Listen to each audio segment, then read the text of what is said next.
Okay, I hope you could follow everything I said. It's like a domino effect. Just imagine it like a domino. You started and it's not going to stop. Well, that's not quite a realistic domino, but you get the idea, hopefully.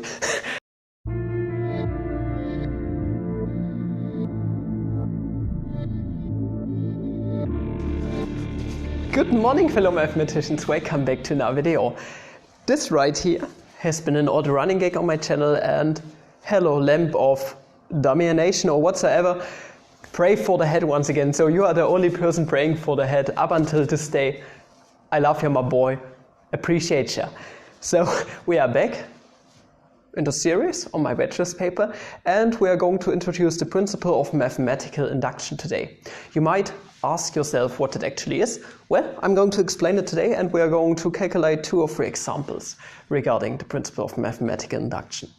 So you see, that's just a way to prove statements for all natural numbers n. So if you see prove something for all n element of n, you might want to proceed with the principle of mathematical induction. So what it basically means. So we have a certain proposition, let something be true for all natural numbers. And we are going to check if this statement holds for our first natural number, p of 0 in this case, where p is our proposition. Because we have included 0 in natural numbers, it depends on your restrictions on n. Okay, then we are going to, don't care about all the other members in between, and we are going to just assume that our statement is true for the, nth member of the natural numbers. Okay, this thing is true now, and you see, now we want to make sure that this statement being true ensures our proposition to be true for the next member, m plus 1. And if this holds true, then we have proven a statement to be correct for all natural numbers. You can interpret it like this. So we are going to prove it that it is true for the first member right here, 0. Okay, but with this principle, we have proven that it is also true for m plus 1, so 1. Okay, cool. But if it's true for 1, then it's also true for 2. If it's true for 2, then it's also true for 3, and so on, up until infinity. And then we have shown that this stuff holds for all natural numbers. Okay, I hope you could follow everything I said. It's like a domino effect. Just imagine it like a domino. You started and it's not going to stop. Well, that's not quite a realistic domino, but you get the idea, hopefully.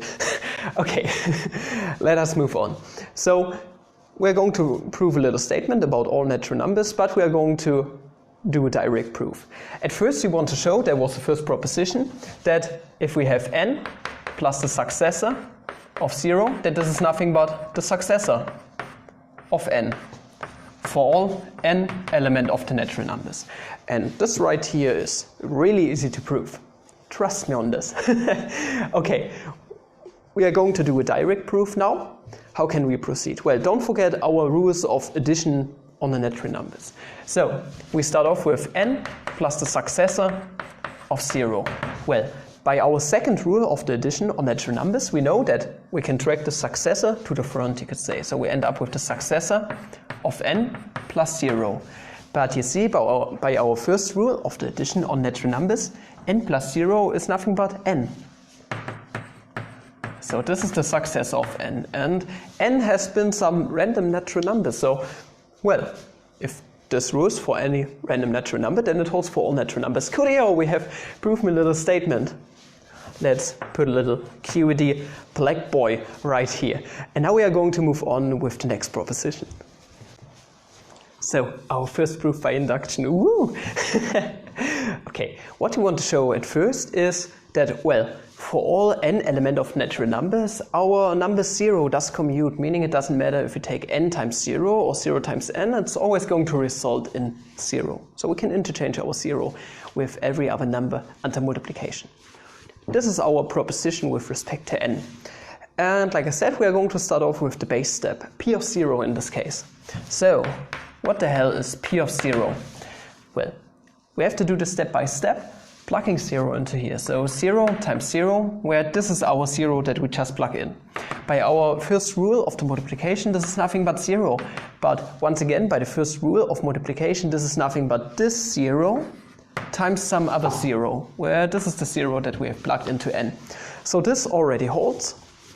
And now we are going to assume that this statement up here is true for some fixed and arbitrary k. We don't want to assume that it holds for all k. This really wouldn't make any sense. We want to assume that p of k is true for some arbitrary but fixed k. Keep this in mind, that's quite important. So let's assume p of k, which is nothing but, well, the statement with k plugged in. K times 0 being equal to 0 being equal to k times 0 times k is true. Okay, coolio. And before I said that we want to check if this right here is true, then this ensures our p of k plus 1 to be true. But keep in mind, we don't want to show it for p of k plus 1, we want to show it for p of successor of k. I have just used p of k plus 1 before p of m plus 1 because it's easier for most people to visualize what m plus 1 means than successor of m. But you see, we have to go along by our axioms that we have established. We can't just do something we haven't established. So we are going to show that this statement ensures p of successor of k to be true. Well, now we are going to work our way through, and I'm giving you a little hint. You have to be sneaky with stuff like this sometimes, so we're going to start off from this side. So now we have 0 times the successor of k. It does make sense to proceed from this side because, well, we have a certain rule on our multiplication that 0 or some number times the successor of something is nothing but 0 times k plus 0. Just imagine this with a k plus 1, and it's going to make sense by the distributivity. Okay, but by our induction hypothesis, this is this thing right here, we can interchange k and 0. So if you do a proof by induction and you are not using your induction hypothesis, then you are not doing a proof by induction, you are doing pure dog shit. Okay, let's move on. So we can interchange those. So this is nothing but k times 0 plus 0. But by the first rule of multiplication, we know that this right here is going to evaluate to 0 plus 0. But by the first rule of addition, we know that some number plus 0 is just 0. Okay, so we have shown this. This is equal to 0. Coolio. Now we just have to show the last step. And the cool thing is, we know by the first rule of multiplication, something times 0 is always 0. And, well, we can just choose the something as the successor of k. And then we are done. So, we have shown this. And thus, for all n element of natural numbers, this statement holds. Cool, our first proof by induction, the first really formal proof. And now for the second one.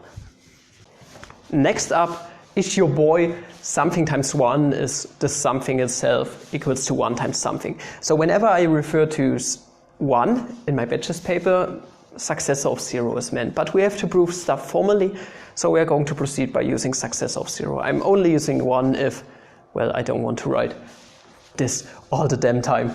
Okay, let's move on with the, well, base step. So p of 0. What exactly is that? Well, plugging 0 into here, so we have 0 times the successor of 0. You know, we have just derived that 0 commutes with every number, so we have successor of 0 times 0. And by the first rule of multiplication, something times 0 is just 0. Hey, there we go, plugging 0 as the n into everything, and equals to is an equivalence relation, so you can just drag this into the middle and you get the same form. Next, we want to assume that for some fixed and arbitrary natural number k, this statement holds true. So let's suppose p of k is true, meaning that we have k times suc of 0 equals to k equals to suc of 0 times k. The suc notation, feared by many number theorists. Oh. Okay, we want to show that this statement being true ensures our statement to be true for the successor of k. Let's move on. P of suc of k. Well, we're going to proceed from two different sides. First from this side and lastly from this side. It's helpful when doing induction sometimes that you start from one side and then you start off from the other side and meet somewhere in the middle, sandwich the problem's core in the middle. Okay, let's move on. So we are going to start off with the successor of k times the successor of 0. And by our first rule of multiplication, we know that this is nothing but successor of k times 0 plus the successor of k. And you see, something times 0 is just 0, something plus 0 is just the something itself. So this is just suc of k. So you see, we have done the first part, we have shown this right here, and now we are going to proceed from the other side. Also, suc of 0 times k is nothing but, well, we know that, successor of k. I'm terribly sorry, I was already wondering. By the second rule of multiplication, we know that this is nothing but suc of 0 times k. I was already wondering, so weird, plus successor of 0. But we also know that by our induction hypothesis, we can interchange those two right here. Or we can just say that this is nothing but k right here. So this is k plus the successor of 0. But by the first proposition we have derived today, k plus the successor of 0 is nothing but the successor of k. So those two are actually equal, and we are done. So we have shown, fuck off, this, goddamn Chalk, you have betrayed me again. So we have shown by the principle of mathematical induction that this right here also holds, and we are done with this video. If you did enjoy this video, please like and subscribe, recommend the channel if you like. If you want to support the channel a bit more, link to my Patreon is in the description. Also, you can buy those t-shirts I created. If you don't want any of this, just watch my videos and share them everywhere. And up until the next video, have a flammable day. See ya!